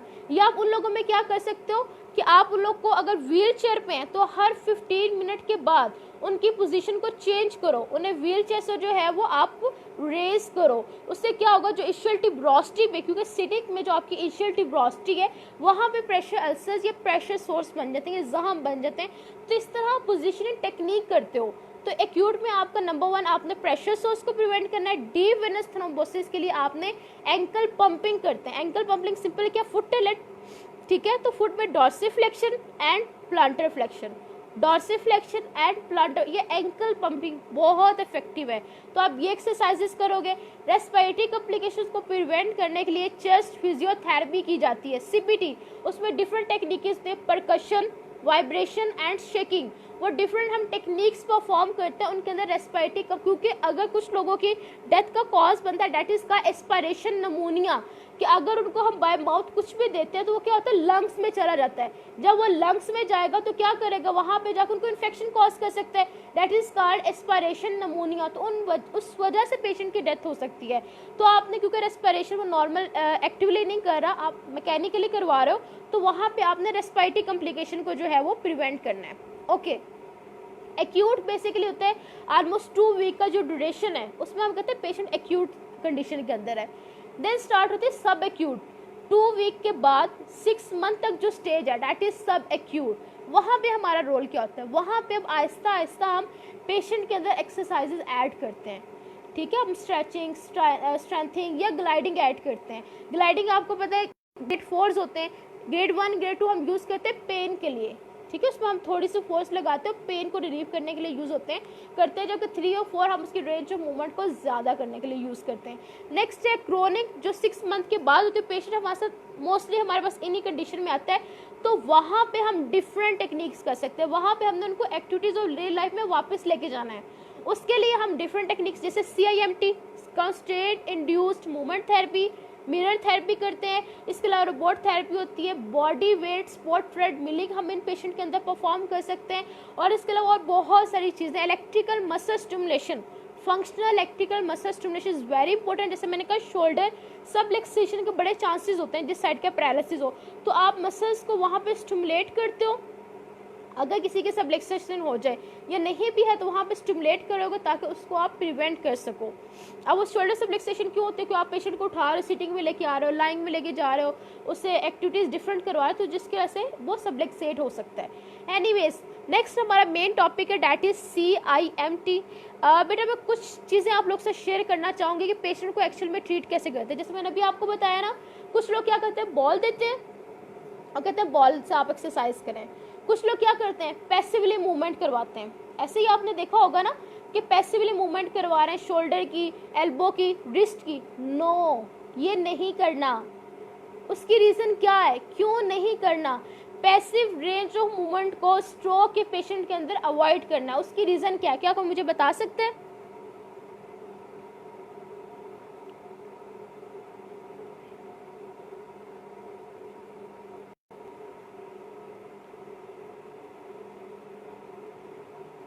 ओके, बेसिकली क्या होता है कि पैसिव रेंज ऑफ मूवमेंट हम नहीं करवाते, आप उसको साथ असिस्ट करते हो, क्योंकि आप जब पैसिवली मूवमेंट करवा रहे होते हैं ना, क्योंकि ब्रेन का तो कंट्रोल ही नहीं है वहाँ पे। जब ब्रेन का वहाँ पे कंट्रोल नहीं तो आप बेशक पैसिवली करवा रहे हो, मसल्स और ज़्यादा ओवर कॉन्ट्रैक्टेड फॉर्म में चला जाता है, वहाँ पे फर्दर उसके जो है कॉन्ट्रैक्चर्स होने के चांसेस जो है डेवलप होते हैं, फर्दर वहाँ पे टोनिसिटी ज़्यादा हो जाती है, स्पास्टिसिटी ज़्यादा हो जाती है। तो आपने हमेशा कोशिश करना है कि आप पैसिव के बजाय उसे किसी ना किसी एक्टिविटी में इन्वॉल्व करें। जैसे जिस साइड का राइट साइड का पैरालिसिस, तो आप कहें उसे ऑयल दें, उसे एक ऑयलिंग करें या कॉम्बिंग करें, तो जिससे क्या होगा, उसकी मूवमेंट्स भी हो रही हैं और साथ साथ क्या हो रहा है कि वो खुद एक्टिविटीज़ कर रहा है। बेसिकली क्या हुआ कि ब्रेन का प्रॉब्लम है, इस एरिया का प्रॉब्लम नहीं है। जब आप कंटिन्यूसली मूवमेंट करते हो तो आपके ब्रेन के अंदर इमेज बनता है, दैट इज कॉल्ड न्यूरोप्लास्टिसिटी, जो हम नेक्स्ट डिस्कस करेंगे। सो कोशिश करने के पैसिव रेंज ऑफ मूवमेंट ना करवाएं, आप पेशेंट को एक्टिविटीज़ में इन्वॉल्व करवाएं ताकि वो जो है अपने जो मसल्स के अंदर फर्दर कॉम्प्लिकेशन है उसको प्रिवेंट कर सके। सेकेंड इंपॉर्टेंट चीज़ है, कभी भी पेशेंट को आपने जस्ट शोल्डर का इशू आ रहा है तो जैसे आपने शोल्डर को नहीं, आपने पेशेंट को जनरलाइज ट्रीट करना है। सर शोल्डर को नहीं, वो जनरलाइज का मीन क्या है, upper limb plus lower limb at the same time आपने ट्रीट करने हैं। आप अपर लिम्ब को ट्रीट कर रहे हो, साथ लोअर लिम्ब की ऐसी पोजीशंस होती हैं जिसमें हम स्ट्रोक के पेशेंट को जनरलाइज ट्रीट करते हैं। तो ये इसमें पिक्चर्स में है, आप पिक्चर्स में आप लोग से शेयर करूँगी, आप उसमें देख सकते हो। थर्ड इंपॉर्टेंट चीज़ है, आपने डिफ़िकल्ट एक्सरसाइजेज अवॉइड करनी है। अब डिफ़िकल्ट एक्सरसाइजेज मीन क्योंकि उस वक्त पेशेंट का ब्रेन वर्क नहीं कर रहा, आप पेशेंट को कहते चलो जी ये गिलास उठाओ, गिलास उठाओ, खुद पानी पियो। अब जब पेशेंट का वो ब्रेन का फंक्शन ही नहीं है तो वो कैसे गिलास उठा सकता है? उससे क्या होता है, पेशेंट अपने माइंड के अंदर ये चीज़ बिठा लेता है कि मैं कभी भी ठीक नहीं हो सकता। जब वो ये चीज़ बिठा देते ना कि मैं ठीक नहीं हो सकता, फिर वो वाकई ठीक नहीं हो सकता। आपको पता है आपके ब्रेन के अंदर डिफरेंट न्यूरोट्रांसमीटर रिलीज होते हैं। जब आप बच्चे को कहते हो ना आप ये काम नहीं कर सकते, वो बच्चा सारी ज़िंदगी वो काम नहीं कर सकता, अगर आपने इस चीज़ को ऑब्जर्व किया हो। अगर आप बच्चे को कहते हो ना यू कैन डू दिस, तो वो करता है उस चीज़ को। क्यों? क्योंकि आपके न्यूरोट्रांसमीटर रिलीज होते हैं। आप जब हैप्पी होते हो या आपको अप्रिशिएट किया जाता है तो आपके ब्रेन से डोपामीन रिलीज होता है, तो डोपामीन आपको एप्रिसिएशन के रिजल्ट में वो रिलीज होता है, जिसकी वजह से आप वो और चीज़ करते हो। जब आप बच्चे को कहते हो ना आप ये चीज़ नहीं कर सकते, ये टीचर स्टूडेंट्स को कहते थे you can't do this, top करने वाले टॉपर जो है वही सिर्फ टॉप कर सकते हैं, तो ब्रेन को अफेक्ट कर रहा है। उसमें जो है एपिनेफ्रीन, नॉन एपिनेफ्रीन रिलीज होता है, जो उसमें ये उसके माइंड में बिठा देते हैं नो तुम नहीं कर सकते। इसी तरह आपका सेरोटोनिन बड़ा इंपॉर्टेंट रोल प्ले करता है। आपने ऑब्जर्व किया 20 ईयर्स से पहले आप लोग इतना ज़्यादा नई इन्वायरमेंट से या मूड्स इतने ज़्यादा स्विंग नहीं करते, लेकिन आफ्टर 20 मूड्स बहुत ज़्यादा स्विंग करते हैं, स्लीप के डिसऑर्डर बहुत ज़्यादा होते हैं, इंसोम्निया। क्यों? क्योंकि एज के साथ साथ आपके न्यूरोट्रांसमीटर कम होते हैं। तो सेरोटोनिन 20 ईयर्स के बाद आपका जो है वो सेरोटोनिन रिलीज होना कम हो जाता है, जिसकी वजह से आपके मूड बड़े जो है स्विंग होते हैं, आपको इंसोम्निया या नींद की बहुत ज़्यादा प्रॉब्लम होती है। इसी तरह डोपामिन भी एज के साथ साथ रिलीज होना कम हो जाता है, जिसकी वजह से डिफरेंट, जैसे हम स्ट्रोक की बात करें, डिफरेंट इश्यूज जो है वो उसके अंदर अकर हो सकते हैं। तो न्यूरोट्रांसमीटर का बहुत ज़्यादा रोल है, न्यूरल टैगिंग करते हैं, न्यूरल मैपिंग करते हैं, फिर वो एक और सेशन की तरफ मूव कर जाएगा। एनीवेज, हमने डिफिकल्ट एक्सरसाइजेस को स्टार्ट के स्टेजेस में अवॉइड करना है। नेक्स्ट है, अब ये भी नहीं पेशेंट को स्ट्रोक हुआ उसको जल्दी से जो है वो स्टैंडिंग की तरफ लेके और सिटिंग की तरफ लेके नो नहीं करना। इससे अगेन वही चीज़ होगी, पेशेंट ज़ाहिर उसका ब्रेन वर्क नहीं कर रहा, कंट्रोल नहीं हो रहा, उसके माइंड में ये बैठ जाएगा मैं तो स्टैंडिंग नहीं कर सकता, मैं सिटिंग नहीं कर सकता, तो अगेन उस पर नेगेटिव इम्पैक्ट आएगा। तो आपने इस चीज़ को भी स्ट्रोक के पेशेंट के अंदर जो है वो अवॉइड करना है कि अर्ली उसको स्टैंडिंग या वॉकिंग की तरफ मत लेके जाए। दूसरी बड़ी मज़े की चीज़ है, आप लोग क्या करना है कि उस बेसिक सेंसेशन नहीं है, लेकिन आपने क्या करना है कि सेंसरी इनपुट देते रहना है। बेशक सेंसेशन लॉस्ट है, आपने सेंसरी इनपुट देना है। आप कोई स्वैब यूज़ कर सकते हो, कॉटन स्वैब जो होती हैं, या पेंसिल यूज़ कर लो, फिंगर्स आपने टच का स्टिमुलस देते रहना है, या आप सेंसरी स्टिमुलस देते रहो। रीज़न क्या है कि आहिस्ता आहिस्ता ब्रेन उसको पिक करना स्टार्ट कर देगा, उसके लिए पाथवेज जो है वो जनरेट होना स्टार्ट हो जाएंगे। That is called neuroplasticity. Neuroplasticity एक बड़ा एक अमेजिंग ह्यूमन बॉडी के अंदर एक मैकेनिज्म है जो मैं नेक्स्ट आपसे शेयर करूंगी कि एक्चुअल न्यूरोप्लास्टिसिटी क्या होता है। तो आपने पेशेंट को बेशक सेंसेशन लॉस्ट है, लेकिन आपने सेंसरी स्टिमुलस जो उस पेशेंट को ज़रूर देते रहना है। नेक्स्ट है एक्सरसाइजेज कौन सी करवानी है या कौन सी एक्टिविटीज़ हम इन पेशेंट को करवाएं। याद रखिएगा, ऐसी कोई एक्टिविटी नहीं करवानी जो हम कहते हैं कि बेसिकली उसने स्ट्रोक होने से पहले ना की हो। जब एक बंदे ने स्ट्रोक होने से पहले एक चीज़ नहीं की तो स्ट्रोक होने के बाद कैसे कर सकता है। तो हिस्ट्री या फैमिली या केयर गिवर से ये पूछना बड़ा ज़रूरी होता है कि आप जो एक्टिविटी कर रहे हो या उसको जो सिखा रहे हो कि उसने लाइफ में वो चीज़ें कभी की हुई हैं या नहीं, या आप जस्ट उसको करवा रहे हो। तो ये भी एक्सरसाइज में ये पॉइंट भी बहुत ज़्यादा इंपॉर्टेंट होता है। नेक्स्ट एनीवेज, हमारा important topic neuroplasticity. Neuroplasticity basically बेटा क्या होता है कि neuro mean neurons, plasticity mean क्या होगा कि आपके ब्रेन के अंदर एबिलिटी है कि वो अपने आप को चेंज कर सकता है। आपने कभी देखा है कि जो लोग ड्राइविंग करना सीखते हैं, स्टार्ट में क्या होता है, जब ड्राइविंग सीखते हैं तो फुल कंसंट्रेशन के साथ बड़ी चीज़ों के साथ हाथ कहाँ रखना है, पाँव कहाँ रखना है, फुल कंसंट्रेशन के साथ चलाते हैं। फिर आहिस्ता आहिस्ता से जब वो चलाना सीख जाते हैं, एक टाइम ऐसा आता है जिसमें वो एक कार चलाने के साथ साथ मल्टीपल एक्टिविटीज़ करते हैं, फ़ोन कॉल भी है, टेक्स्ट भी हो रहा है, मैसेज भी हो रहा है। रीज़न क्या है? क्यों? क्योंकि लर्निंग की 3 स्टेजेस होती हैं। Number 1 coordinative, number 2 associative, number 3 that is automatic. जब वो क्या कोऑर्डिनेटिव स्टेज तब होते हैं जब वो चलाना सीखता है, तब अपना फुल कंसंट्रेट करता है, इधर भी देख रहा है उधर भी देख रहा है। जब वो क्या है नेक्स्ट एसोसिएटिव स्टेज में जाता है तो उसका कॉन्शियस थोड़ा सा उसको जो कंसंट्रेट करने का लेवल थोड़ा सा कम हो जाता है। अब वो क्या करते हैं, अब काम कर रहा है लेकिन थोड़ा उसका कंसंट्रेशन का लेवल कम है। तीसरी स्टेज में जहाँ पे मोबाइल भी यूज़ कर रहा है।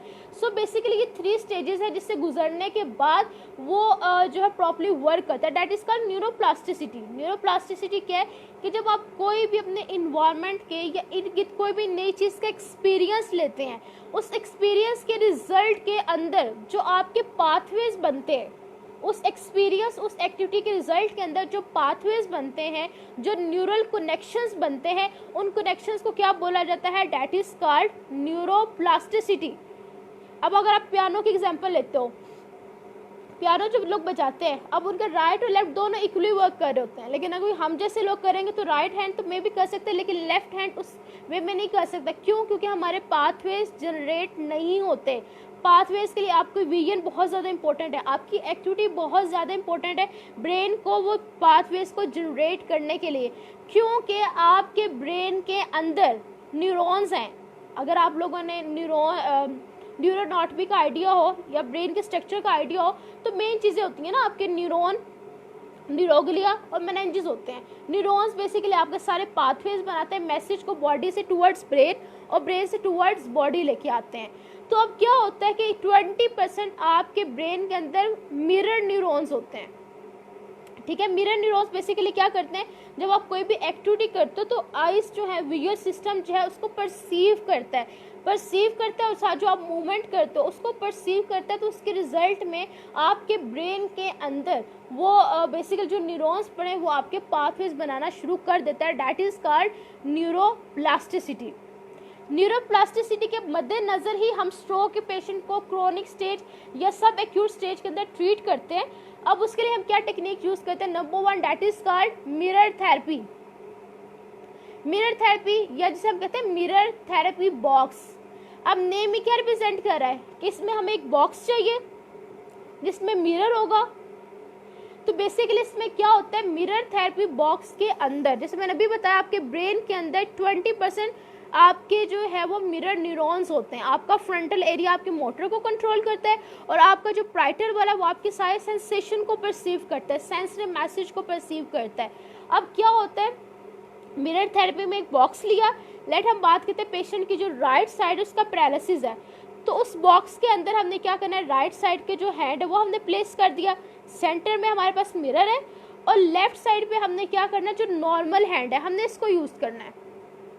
अगेन मैं इस चीज को रिपीट कर रही हूँ, मिरर थेरेपी के अंदर हम मिरर को यूज करते हैं और इसके अलावा हमने क्या करना है, वो जो बॉक्स है उस बॉक्स के अंदर हमने जो पैरालिसिस साइड है राइट साइड वो हमने प्लेस कर देनी है और जबकि लेफ्ट साइड हमने उसको मूव करना है, ठीक है। हम राइट साइड को मूव नहीं कर रहे, हम लेफ्ट साइड को मूव कर रहे हैं क्योंकि न्यूरोप्लास्टिसिटी होगी, अब विजन होगा, मूवमेंट होगी, तो बेसिकली उस रिफ्लेक्शन से क्या होगा, जो आपका ब्रेन का ऑपोजिट साइड का स्ट्रक्चर है वो उसको कंट्रोल करना शुरू कर देगा। अब जो डैमेज है वो तो नहीं हो सकता, लेकिन उसके जो इर्द गिर्द, सिंपल अल्फाजों में जो इर्द गिर्द के स्ट्रक्चर वो उसको ओवरलैप करना स्टार्ट कर देते हैं। तो पेशेंट को स्टार्ट हम करवाते हैं फिंगर से, जैसे मैं ये कह रही हूँ अपोजिशन रियोपोजिशन, ये आप करवा सकते हो। तो ये रिफ्लेक्शन पेशेंट देखता है, उसके माइंड के अंदर वो न्यूरोप्लास्टिसिटी होना स्टार्ट हो जाती है। आप सबसे पहले फिंगर से अब एक्सरसाइज का मीन ये नहीं पहले दिन ही सारी एक्सरसाइज हम करवा दें, नो, हमने क्या करना है, पहले फिंगर से स्टार्ट करना है, अपोजिशन रियोपोजिशन, फिंगर फ्लेक्शन एक्सटेंशन से स्टार्ट करना है। हम पैरालिटिक साइड को यूज़ नहीं कर रहे, हम नॉन पैरालिसिस साइड जो उसको यूज़ कर रहे हैं उसके रिफ्लेक्शन से हम उसको कंट्रोल करना सिखाएंगे, न्यूरोप्लास्टिसिटी सिखाते हैं क्योंकि हमारे मिरर न्यूरॉन हैं जो न्यू कनेक्शन बनाते हैं वो इसको ओवरलैप करते हैं। तो हम मूवमेंट करवाते स्टार्ट फिंगर से करेंगे, फिंगर फ्लेक्शन एक्सटेंशन, देन हम रिस्ट पे स्टार्ट करेंगे, देन हम उसमें रेडियल जो है रेडियल डेविएशन, अल्नर डेविएशन, या हम उसमें पिकिंग ग्रैप्सिंग चीज़ें उसको सिखा सकते हैं। मिरर होगा सेंटर में, पेशेंट रिफ्लेक्शन से चीज़ों को देख रहा है और वो सीख रहा है, that is called mirror therapy. Next question आता है कि मिरर थेरेपी जो हम कर रहे हैं क्या उसके लिए वे प्रॉपर क्या है। वे प्रॉपर ये है कि आप ज्वेलरी पहनिए, ज्वेलरी को रिमूव कर दें ताकि पेशेंट को किसी भी लिहाज से इरिटेशन ना हो, और आप इसको जो है 6 वीक तक करवा सकते हो और वीक में 3 से 4 दफ़ा 15 to 20 मिनट्स आप पेशेंट को ये मिरर थेरेपी करवा सकते हैं। और ये बहुत ज़्यादा इफेक्टिव होती है क्योंकि इसके तहत न्यूरोप्लास्टिसिटी होगी, उसके नए पाथवे बनना स्टार्ट करते हैं और वो चीज़ों को कंपनसेटरी वे में दोबारा अपनी लाइफ की तरफ वापस आता है। दूसरी जो हमारे पास टेक्निक होती है that is called CIMT, constant induced movement therapy. Mirror therapy हम अपर लिम्ब के लिए भी यूज़ कर सकते हैं और मिरर थेरेपी हम लोअर लिम्ब के लिए भी यूज़ कर सकते हैं। अगेन इसमें भी सेम होगा कि आप राइट लेग है, लेफ्ट लेग है, मिरर को सेंटर में प्लेस करते हो, जिस साइड का पैरालिसिस है वो बॉक्स के अंदर, उससे आपने कोई मूवमेंट नहीं करवा रहे, बट जो नॉर्मल साइड है आप वहाँ पे मूवमेंट करवाओगे। पहले आप टो से स्टार्ट करो, देन हम एंकल जॉइंट पे, इसी तरह आप जितनी मूवमेंट्स हैं, जितनी भी एक्टिविटीज़ हैं वो आप स्टार्ट करते हो, that is called mirror therapy. Okay, next है हमारे पास CIMT, constant induced movement therapy. इसके लिए एक क्राइटेरिया होता है। अब हम हर स्ट्रोक के पेशेंट के अंदर ये नहीं करवा सकते। CIMT हम उन लोगों के अंदर करवाते हैं, फर्स्ट ऑफ ऑल हम अपर लिम्ब के लिए करवाते हैं, ये चीज़ याद रखिएगा। लोअर लिम्ब के लिए हम क्यों नहीं करवाते, उसकी क्या रीज़न है, करवाई गई है, डिफरेंट रिसर्चेज हुई हैं, देन उसमें डिफरेंट कंक्लूजन निकला है कि जो CIMT वो मोर इफेक्टिव है for upper limb as compare to your lower limb. उसकी रीज़न क्या वो भी आपसे शेयर करूंगी। फर्स्ट हम डिस्कस करेंगे एक्चुअली इसका क्राइटेरिया क्या होता है कि किन लोगों के अंदर जो है हम CIMT करवाते हैं।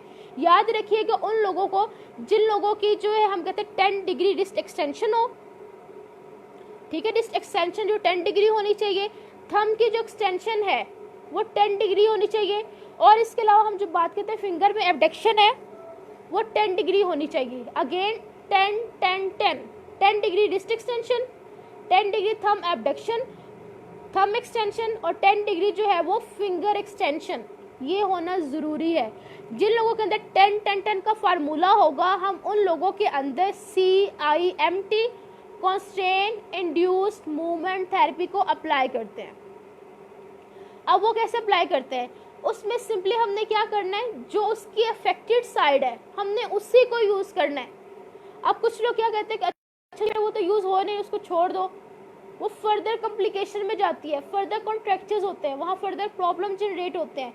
तो आपने उस साइड को यूज़ करना है। अगर राइट साइड का पैरालिसिस है तो मोस्टली फालिज के पेशेंट क्या करते हैं, वो साइड का यूज़ ही नहीं कर रहे, तो उन्होंने जो भी एक्टिविटीज़ और डेली लाइफ में घर के काम है वो अपनी नॉन जो पैरालिटिक साइड है उसको यूज़ करके कर रहे होते हैं।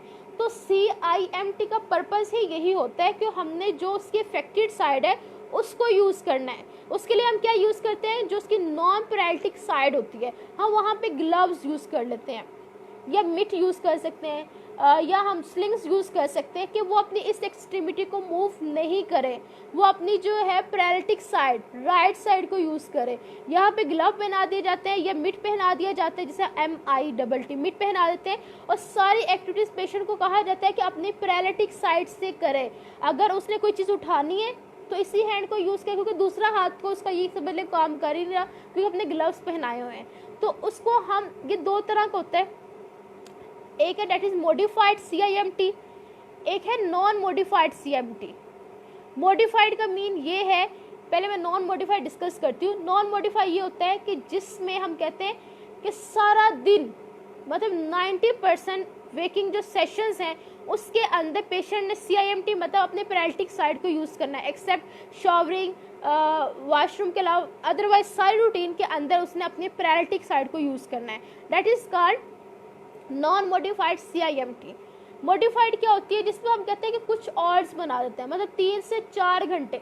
3 से 4 घंटे क्या होगा, हम उसे ग्लव पहनाते हैं जो नॉर्मल साइड है, और जो अफेक्टेड है उसे 3 से 4 घंटे उसमें एक्टिविटीज़ परफॉर्म करते हैं।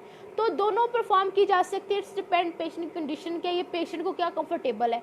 तो हम CIMT परफॉर्म इन पेशेंट के अंदर करेंगे, में पैरालिटिक साइड को यूज़ करते हैं, और इससे न्यूरोप्लास्टिसिटी, क्योंकि रिकवरी जो हो रही है स्ट्रोक के पेशेंट के अंदर, हम चाहे वो ट्रेडमिल बॉडी वेट स्पॉट करके ट्रेडमिल करवा रहे हैं या बायलेटरल अपर लिम्ब स्टिमुलेशन कर रहे हैं, एक्सरसाइजेस करें, वो सारा जो मैकेनिज्म जो स्ट्रोक के पेशेंट के अंदर रिकवरी आ रही है वो ड्यू टू न्यूरोप्लास्टिसिटी आ रही है। तो बेसिकली CIMT भी सेम मैकेनिज्म के ऊपर वर्क करेगा, उसमें भी वही अगेन न्यूरोप्लास्टिसिटी होगी, नए पाथवेज जनरेट होंगे और इर्द गिर्द के जो स्ट्रक्चर्स हैं ओवरलैप करना शुरू करेंगे और वहाँ पे उसको कंट्रोल करना सीखते हैं।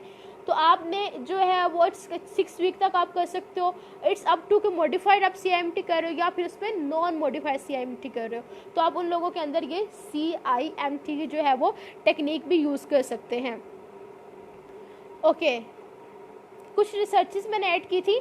नेक्स्ट मैंने आप लोग से कहा था कि हम लोअर लिम्ब के लिए CIMT को मोस्टली यूज़ नहीं करते, उसकी रीज़न क्या है। नंबर 1 रीज़न ये है क्योंकि आपको पता है कि लोअर लिम्ब की एक्टिविटीज़ क्या है, सीटिंग, स्टैंडिंग और वॉकिंग है ना। तो आप उसमें जो पेशेंट ऑलरेडी पैरालाइज्ड है, उसका बैलेंस डिस्टर्ब है, कोऑर्डिनेशन डिस्टर्ब है, तो आप एक लिम्ब के साथ उसको करवा भी नहीं ना सकते, तो वो उसमें फ़ायदे के जो नुकसानात ना हो जाए या साइड इफ़ेक्ट ना हो जाए, तो दैट्स वाई हम नहीं करवा सकते। और जैसे हम कहते हैं कि अपर लिम्ब में हम पूरा दिन उसको पहना रहे हैं, उसकी नॉन पैरालिटिक साइड पे मिट पहना रहे हैं, तो लोअर लिम्ब में हम ऐसा नहीं कर सकते क्योंकि लोअर लिम्ब इतनी देर जो हम इमोबाइल या उसमें मिट को यूज़ नहीं कर सकते।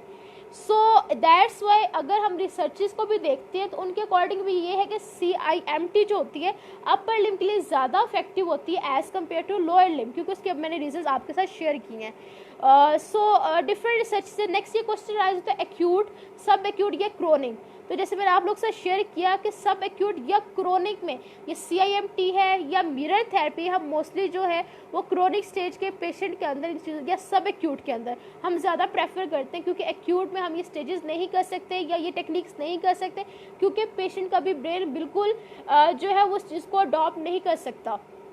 और वैसे भी उस वक्त वहाँ पे एडीमा है, स्वेलिंग है, जब वो सबसाइड्स होते हैं देन वो so this is all about my topic. ये मेरा सेशन था। बाकी स्लाइड्स जो है इसमें कुछ और चीज़ें हैं, डिफरेंट मैंने एक्टिविटीज़ ऐड की हुई थी और पिक्चर्स हैं वो सारी ऐड हैं, वो स्लाइड्स आप लोग को मिल जाएगी। आई होप सो कि आपने आज के सेशन से बहुत कुछ सीखा होगा। बट अगेन मैं एक छोटा सा मैसेज देना चाहती हूँ को फालिज के जो पेशेंट है, ये स्ट्रोक के पेशेंट है, मेडिकल इमरजेंसी है, उसके बाद फिजियोथेरेपिस्ट का बहुत ज़्यादा रोल है। रोल उसकी सेकेंडरी कॉम्प्लिकेशन को प्रिवेंट करना है, ठीक है। तो वहाँ पे हमने सेकेंडरी कॉम्प्लिकेशन को प्रिवेंट के सेकंड के थर्ड डे फिजियोथेरेपी का रोल आ जाता है। तो ये नहीं कि हमारा रोल कहीं बाद में आता है, तो सेकंड टू थर्ड डे हमारा रोल स्टार्ट हो जाता है, चाहे वो हमारा प्रिकॉशनरी है या हमारा उसको normal activities of daily life की तरफ या डिसेबिलिटी को प्रिवेंट करना है। सो ये हमारा वहाँ पे पर्पस होता है। So this is all about my session.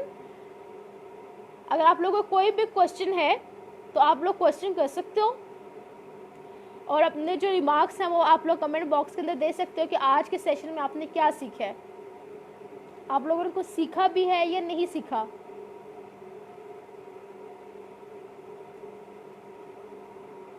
Thank you so much all participants कि आप लोगों ने ये सेशन इंटरेक्टिव भी बनाया, आप लोगों ने क्वेश्चंस भी किए और कुछ क्वेश्चंस वो थे जो आंसर्स बीच में हो चुके थे, दैट्स वाई मैंने उसको भी टच नहीं किया। और आई होप सो आपको सब कुछ क्लियर हो चुका होगा। अगर अगेन कोई क्वेश्चन आप कमेंट बॉक्स में करें, इंशाल्लाह इस सेशन के बाद भी मुझे कोई क्वेश्चन नज़र आता है तो मैं उस क्वेश्चन के आंसर जो है वो ज़रूर करूँगी। और अच्छा रहा एक्सपीरियंस आप लोगों से, दैट्स गुड। अच्छा लगता है जब मुझे स्टूडेंट्स सीखते हैं, ज्वाइन करते हैं, क्वेश्चंस करते हैं, तो ये बहुत अच्छी चीज़ है। आप लोग ज़रूर जो है वो सेशन ज्वाइन करें, वहाँ से सीख के कुछ ना कुछ जाया करें। बेटा स्मोकिंग के तो डिफरेंट, आपको पता है स्मोकिंग आपके रेस्पिरेटरी को अफेक्ट कर रहा है, आपके लंग्स को अफेक्ट कर रहा है, आपका जो है ऑक्सीजनेशन वो प्रॉपर, यहाँ पे ब्लड प्रॉपर नहीं जा रहा आपकी बॉडी की तरफ, तो वो तो मोर रिस्क फैक्टर पे है। जब ब्लड वेसल के अंदर, जो ब्लड के अंदर प्रॉपर ऑक्सीजन, आपके ब्रेन की तरफ ऑक्सीजन चाहिए ना उनको, आपके जो टिश्यूज हैं या सेल्स हैं उन्हें ऑक्सीजन चाहिए। ब्लड के अंदर क्या ऑक्सीजन, जब वो नहीं आएगी उनके उन ब्रेन के एरियाज की डेथ ही कॉज करेगी ना। तो स्मोकर तो रिस्क पे हैं कि उनके ब्लड के अंदर ऑक्सीजनेशन ऐड ही नहीं होती। उनका अगर आप लंग्स को देखें तो वो क्या होता है, ब्लूइश होता है। अगर नॉर्मल इंडिविजुअल का देखो पिंकिश कलर का होता है।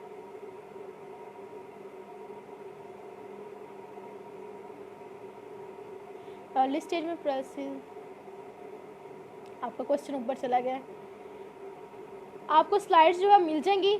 बाकी MTM के पेज पे भी ये सारी स्लाइड्स जो हैं वो अपलोड होंगी, आप लोग वहाँ पे जाके भी जो है इसको ले सकते हैं। बाकी आपके जो डॉक्टर हलीमा है, हेड हैं, प्रेसिडेंट है, वो भी आप लोग साथ शेयर कर देंगे। एनीवेज किसी का क्वेश्चन है तो आप लोग पूछ सकते हैं, नहीं तो फिर हम सेशन को एंड करते हैं। Thank you so much for your feedback.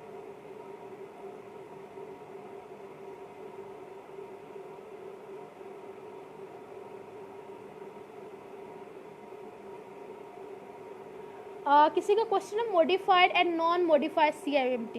Basically मैंने कहा मॉडिफाइड का मतलब ये है कि आप पेशेंट मिट को यूज़ कर रहे हो, ग्लव को यूज़ कर रहे हो, आप 24 घंटे वो ग्लव पहनाए रखोगे पेशेंट को, तो डैट इज़ नॉन मॉडिफाइड।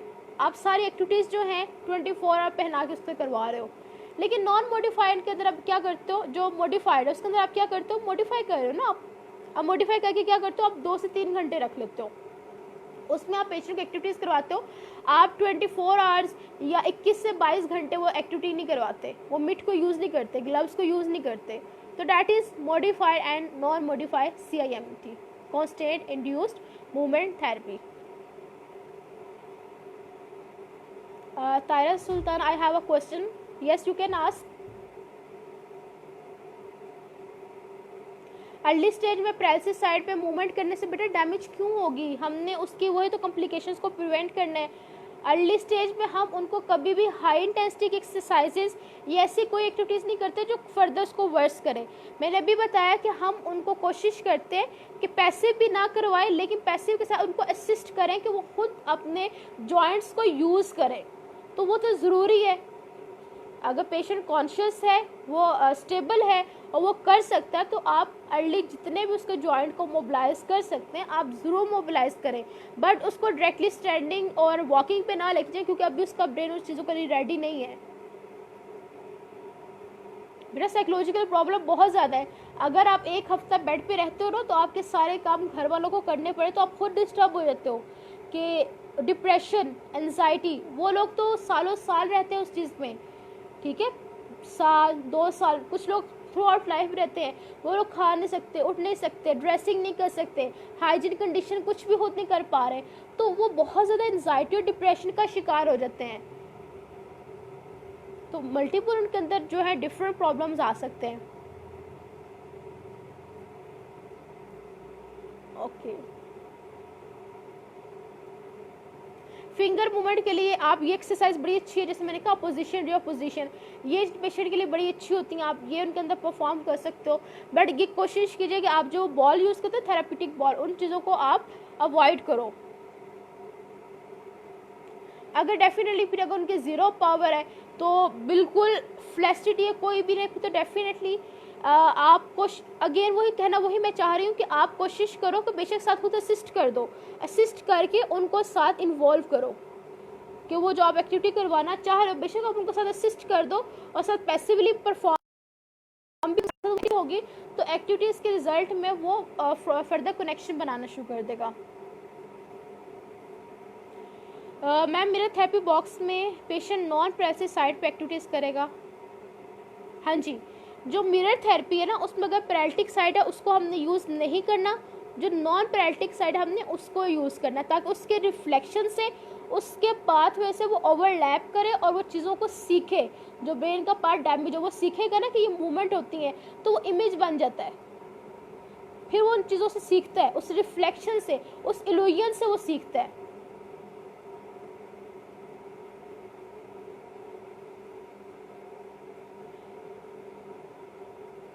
बेटा मैंने वो अभी बताया ना, मिरर थेरेपी में क्या होता है कि आपके मिरर न्यूरॉन्स हैं. ठीक है, वो बेसिकली प्रॉपर एक होमोन्यूक्लियस होता है, वो पिक्चर्स होती है, मैं दिखाती हूँ आपको कौन सा पार्ट किस चीज़ को कंट्रोल करता है. वो आपका जो इर्द गिर्द का पार्ट होता है ना, वो ओवरलैप करना शुरू कर देता है. जो आपका ब्रेन के कनेक्शन, दो चीज़ होती हैं, या तो न्यू कनेक्शन बनते हैं, ठीक है, जो हम मिरर न्यूरॉन या न्यूरोप्लास्टिसिटी करते हैं, या आपके जो ऑलरेडी पाथवेज पड़े होते हैं ना, जो बेसिकली पहले वर्क नहीं कर रहे होते डोमिनेंट पाथवेज की वजह से, अब वो जब डोमिनेंट पाथवे डैमेज हो जाते हैं तो वो नॉन डोमिनेंट पाथवे को एक्टिवेट करने के लिए हम डोमिनेंट एक्टिविटीज़ करते हैं, ताकि जो जो आपकी पैरालिटिक साइड है वहाँ पे जो नॉन डोमिनेंट पाथवे तो अब हम उनसे काम ले सकें, क्योंकि डोमिनेंट पाथवे तो उसके डैमेज हो चुके हैं, अब वो तो वर्क नहीं कर रहे, तो हम इर्द गिर्द के जो पाथवे या इर्द गिर्द की चीज़ें उसको कहते हैं ओवरलैप करें और वो वहाँ पे फंक्शन करना जो है वो शुरू करें. किसी ने पूछा 10-10 का फार्मूला, तो मैंने कहा था CIMT में 10-10 का फार्मूला आपने याद करना है. उन लोगों के अंदर CIMT परफॉर्म करनी है जिनमें 10 डिग्री रिस्ट, ये होती है रिस्ट फ्लेक्शन और ये होती है रिस्ट एक्सटेंशन. जिनके अंदर 10 डिग्री रिस्ट एक्सटेंशन हो, थंब की एक्सटेंशन हो 10 डिग्री, फिंगर के अंदर एबडक्शन होती हो, उन लोगों के अंदर हम जो है CIMT यूज़ करते हैं. ये इसका क्राइटेरिया 10-10-10. थेरेप्यूटिक बॉल क्यों नहीं यूज़ करनी चाहिए बेटा? देखो ऑलरेडी उनके मसल्स के स्पास में है ना, स्पास्टिसिटी में आप क्या कर रहे हो, और कॉन्ट्रैक्शन करवा रहे हो. जब ओवर कॉन्ट्रैक्शन होगी तो वो फर्दर उसकी स्पास्टिसिटी को ज़्यादा करेगा. आप फर्दर उसको स्पाज्म को ज़्यादा करो, स्पास्टिसिटी को ज़्यादा, तो आपने बॉल को यूज़ नहीं करना, आपने उसकी स्पास्टिसिटी को ख़त्म करना, ना कि उसकी स्पास्टिसिटी को फर्दर ज़्यादा लेके जाना है, उसकी टोन को और ज़्यादा करना है. तो ये चीज़ें हमने अवॉइड करनी है. हाँ जी बेटा, रोबोट थेरेपी भी हम यूज़ करते हैं. बेसिकली रोबोट थेरेपी हमारे टॉपिक का नहीं, लेकिन मैं थोड़ा सा बता देती हूँ. रोबोट थेरेपी में दो तरह का वे होता है, एक होता है एलूसिव होती है, एक होती है नॉन एलूसिव। एलूसिव का मीन क्या होता है कि आप कंप्लीटली वो ग्लव जो है गूगल्स उनका पहनाते हो ब्लैक कलर की, ठीक है, सामने टीवी होता है या कोई एलसीडी होती है या कंप्यूटर होता है, जहाँ पे वो एक्टिविटीज जो हमने पेशेंट को सिखानी है वो एक्टिविटीज उसकी स्क्रीन पे विजिबल होती हैं। लेट अगर मैं सिंपली कहती हूँ पेशेंट को हमने किकिंग सिखाना है, ठीक है, तो सामने स्क्रीन होगी जहाँ पे वो गेम की फॉर्म में होता है, जहाँ गेम के अंदर वो इंडिविजुअल या जो बंदा है ना वो किकिंग कर रहा होगा। तो हम पेशेंट को कहते हैं वो जो गेम में नजर आ रहा है ना आप वो करने की कोशिश करें, मैंने आपको होल्ड किया हुआ है। एक्चुअल में पेशेंट को होल्ड नहीं किया होता, लेकिन पेशेंट को लग रहा होता है कि उसे होल्ड किया हुआ है, क्योंकि उसका एक वो जो फोबिया होता है ना, मैं गिर ना जाऊँ, ये भी हम क्रोनिक में करते हैं, तो गिर ना जाऊँ, तो वो उसे नहीं पता होता कि पीछे हेड प्लेस किया या नहीं प्लेस हमने किया हुआ। तो हम इस तरह उसको कहते हैं कि वो एक्टिविटी करे जो उसको गेम में नज़र आ रही है, और उसने इस तरह यहाँ पे गूगल्स यूज़ किया तो वो उन्हीं चीज़ों से सीखता है। अगेन वो न्यूरोप्लास्टिक अगेन वो चीज़ों को देखता है, वो एक्टिविटीज़ को देखता है, वो करता है, उसका लेवल ऑफ कॉन्फिडेंस ज़्यादा हो जाता है। That is called robot therapy. ये भी बड़ी इफेक्टिव होती है, हम स्ट्रोक के पेशेंट के अंदर जो है इसको भी यूज़ करते हैं। एनीवेज, अब किसी का और कोई question? Thank you so much बेटा, अपना ख्याल रखिएगा और दुआओं में याद रखिएगा, और फर्दर HPA को आप लोग जो है ज्वाइन करें फॉर मोर इन्फॉर्मेटिव सेशन, और कोई भी क्वेश्चन है तो आप लोग ज़रूर जो है वो पूछ सकते हैं। थैंक यू सो मच, अल्लाह हाफिज़, टेक केयर।